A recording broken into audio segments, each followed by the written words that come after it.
Welcome to From Mess to Message, a journey to purpose. I'm your host, Winfield Sargent. Today, I am so honored to have one of the most creative individuals that I know. He is the founder and creative director of Wrap It Up, an HIV/AIDS visual campaign. He's also a sought-after chef and has just created a line of culinary covers. His company is called Culi Covers. Let's welcome Mr. Darrel Cortez. Thank you for having me. Good afternoon. We are so happy that you would join us, that you agreed to join us today. So tell the viewers just a little bit about Darrel Cortez. Where did your journey begin? Well, I have an extensive history working in fashion. I came here to New York from Washington, D.C. I graduated from Duke Ellington School of the Arts. Subsequently enrolled in Pratt Institute here in Brooklyn. Majored in graphic design and fashion design. So I was there for 2 years. In my sophomore year, I transferred to FIT, where I solely concentrated my studies in fashion design. And just networking, a friend of mine who worked at Donna Karan Company knew that I was in school and looking for a part-time job, got me just an impromptu interview. And blessedly, I got the job. So that was my segue to working into the fashion industry and actually working with one of my favorite American designers. So that was the beginning of my fashion journey. I've worked in the entertainment industry, working with different celebrities, music, and film and TV and stage. And I guess tenacity, blessings, fortunates, whatever you want to call it. I've been able to travel the world, went on music tours, photo shoots, promotional tours, things like that. I work with different celebrities like P. Diddy, Missy Elliott, Busta Rhymes, Mariah Carey. And just my love for fashion and styling and wardrobe, I was able to segue into the local 704, which is the costume and wardrobe union here in New York. And, I started working in stage and film and television here in New York and on the West Coast in LA. And that's what I currently do now. And so with my, staying in the creative field, I've always wanted to do food styling.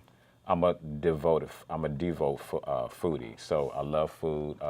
I like to tour around the country and try out different restaurants, different cuisines, and things like that. And I'm 2 years now certified chef. I went to the Culinary Tech Institute here in New York. And just my love for food and fashion, I guess I stumbled into my new culinary entrepreneur venture, which is called Culi Covers. And just overnight, I happened to make myself an apron to cook in, just to have something to cook in. So after I posted it on social network on Instagram and my Facebook page, I immediately started getting contacted from, hobbyists and culinary enthusiasts and chefs and bartenders and so on and so forth. And so I just stumbled onto it. And that's how Culi Covers was created. Okay, so you have Culi Covers, but first let's kind of go back. Let's kind of go back to what was the vision behind starting the Wrap It Up campaign? Oh, my Wrap It Up campaign, I attended the Creative Circus Photography School in Atlanta in 2008. I was there for a brief moment. And on one of our assignments from my photography teacher, he wanted us to start doing live subjects. And so with my fashion background, again, of course, I love fashion. So I thought about some way I can create fashion, but, shoot it was supposed to have been a nude shoot. So I didn't want it to just do the run-of-the-mill black and white artistic nude. So I got the idea of I wanted to wrap the individual in cloth, in red satin.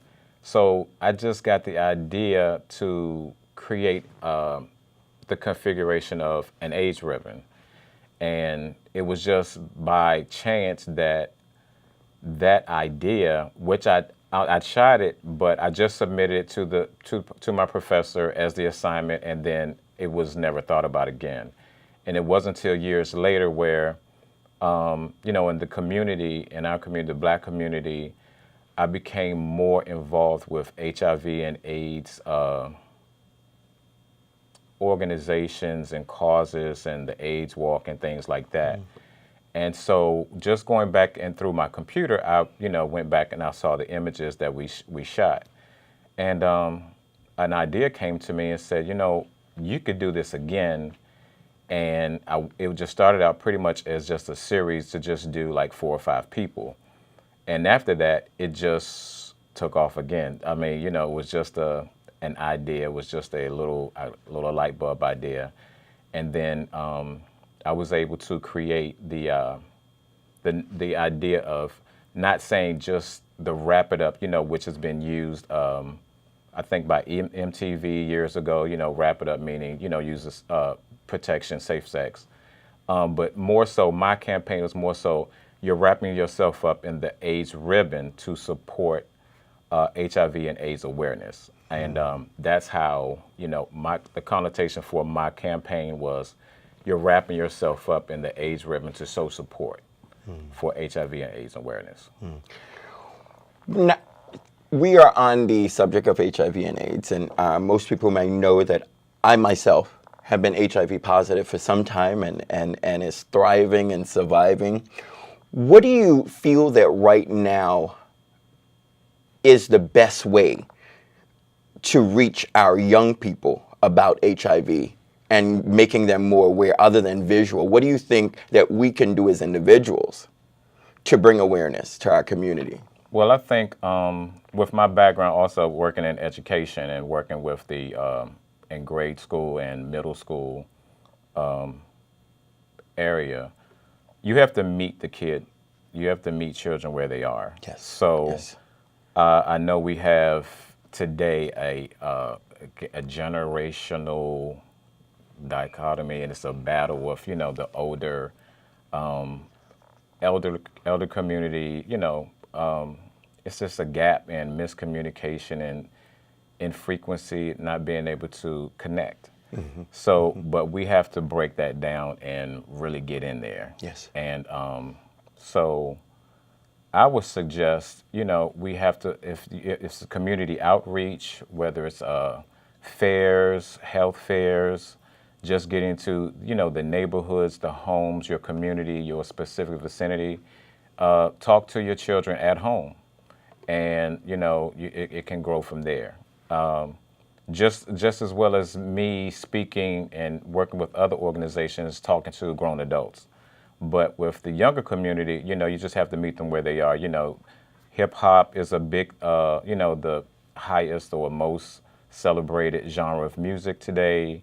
Fashion, of course, and social media. I mean, you have so many platforms to target and to, appeal to them. So I would say Instagram was where I first started the Wrap It Up campaign. And then I created the Facebook, and I created a Tumblr. I know they have Snapchat, but I think Snapchat is more of the a video, a moving picture. So I can't really go there because, it's the behind the scenes thing.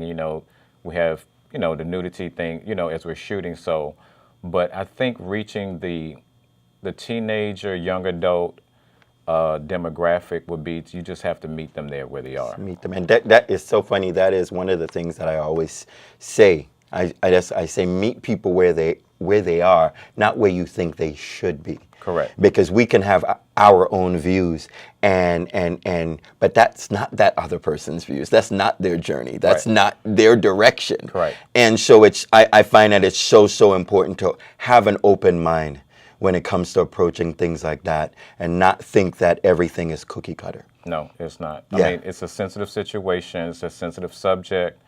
And even today, as we experience in the adult community, is the stigma. Yes. And, when I may extend the opportunity or the invitation for individuals to shoot for the campaign, a lot of them, too many of them, think that they have to be HIV positive. And that's not the point. That's Yes. that's not it at all. And that's the whole purpose. And that's become my sole purpose, is to let the community know, gay, straight, black, white, male, female, that this is a universal epidemic. Yes.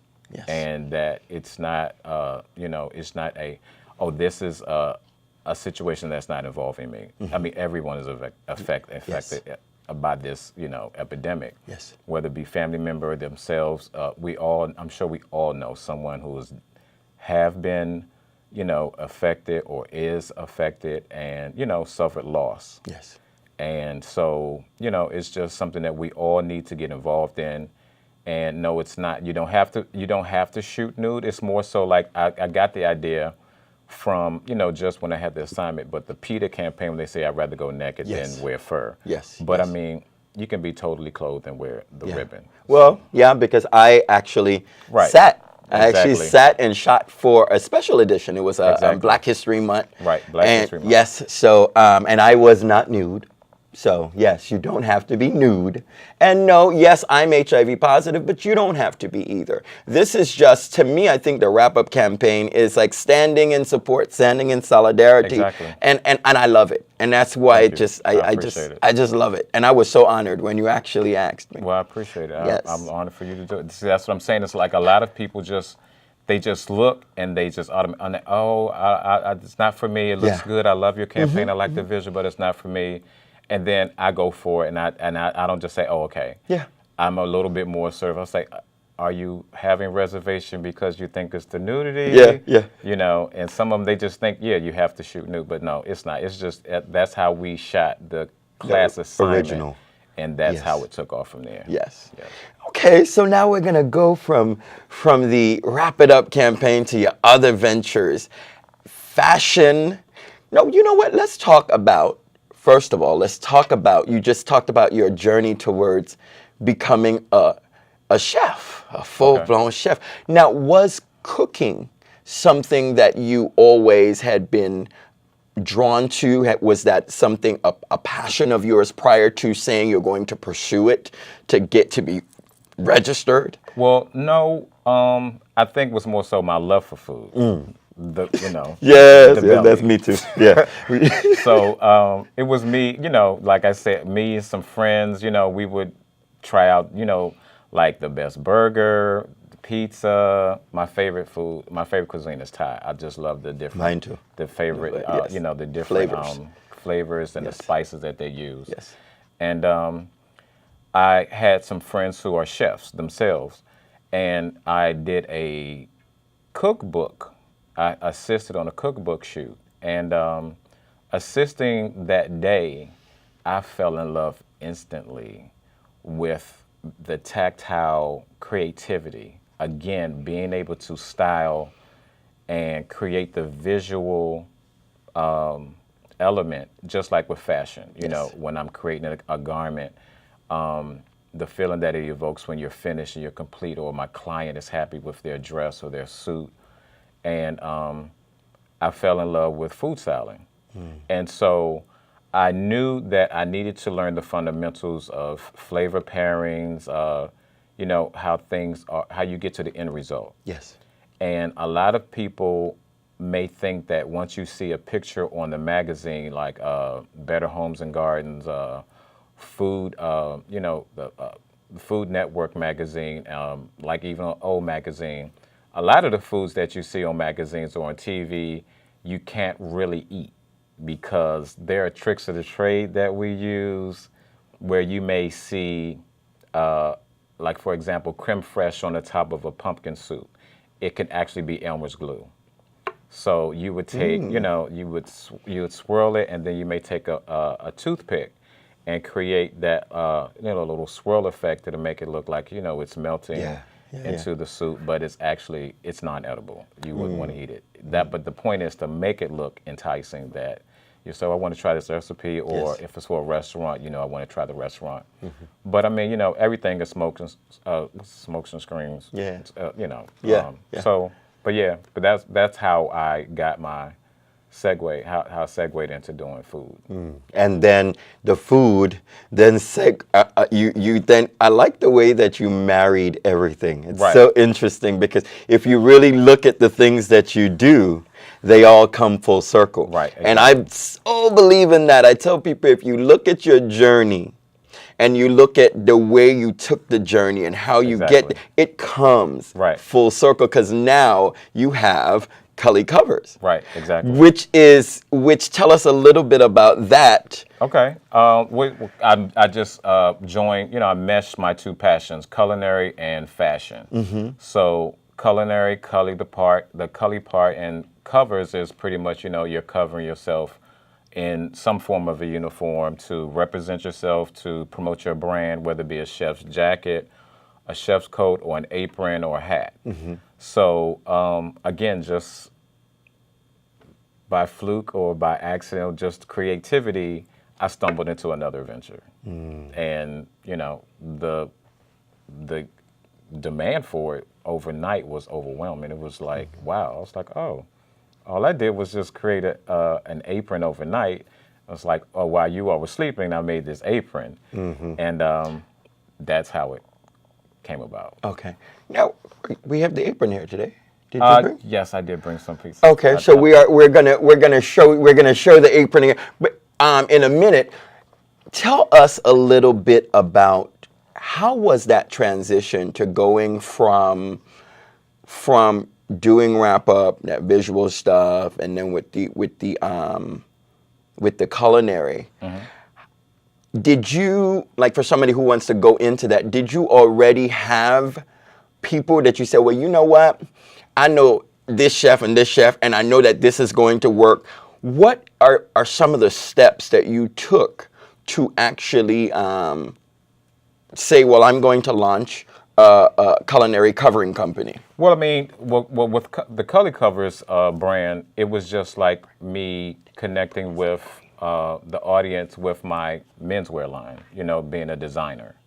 So just as I would promote and, advertise my wares and things like that, and it was natural. Yes. I mean, it was just another segment, it was just for the culinary world, bartenders, beverages, and just also a friend of mine who actually works in hair and makeup asked if I could make an apron for him. So that, again, led me to believe that it can flourish and grow from there.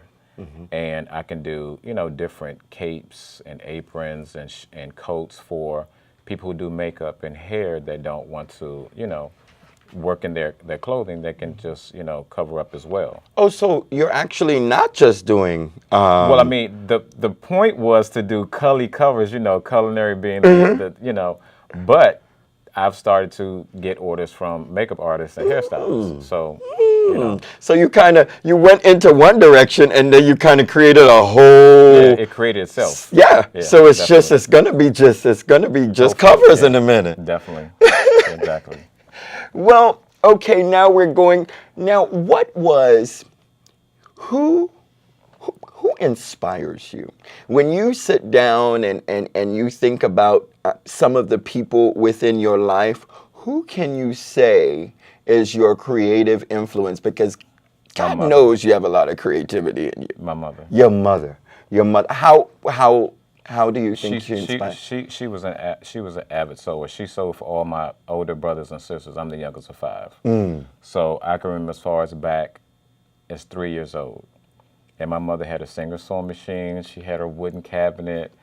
And I never got into actually making the garment, designing until high school, right when I was getting ready to graduate and go into college at Pratt Institute, where I majored in fashion design. But in middle school is when I really started to appreciate fashion for myself. Yes. And my brother was a big influence on that, because I would hang out with my older brothers and sisters, and I remember him from being in the DC area, him, shopping at Raleigh's Haberdashery and Garfinkel's and Bloomingdale's and the flagship Polo store on Connecticut Avenue.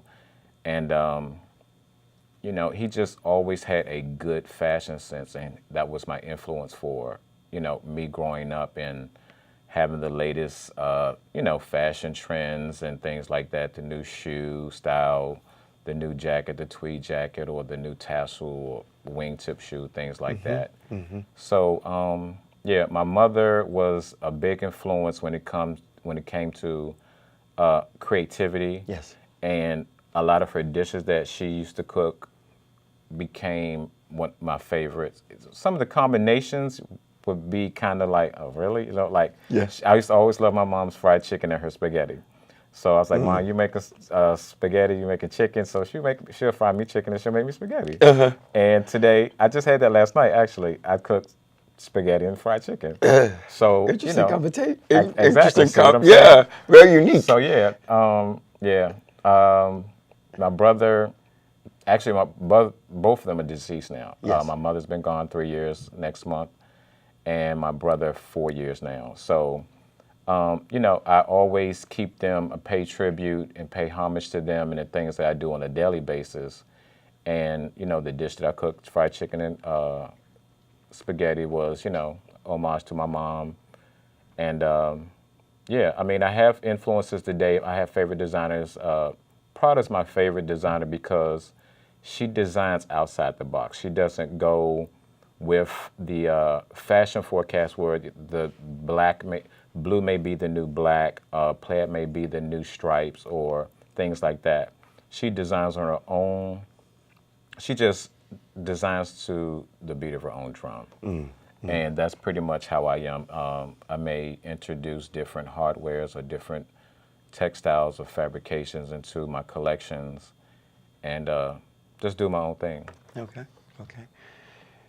We know the generation that we're in right now, okay? And it's all about what you look like. Showmanship. Yes, I call it the little Wayne generation. Yeah. Because everybody wants to be in front of the camera. Yes. Everybody wants to be seen. Yeah. Celebrity. Yeah.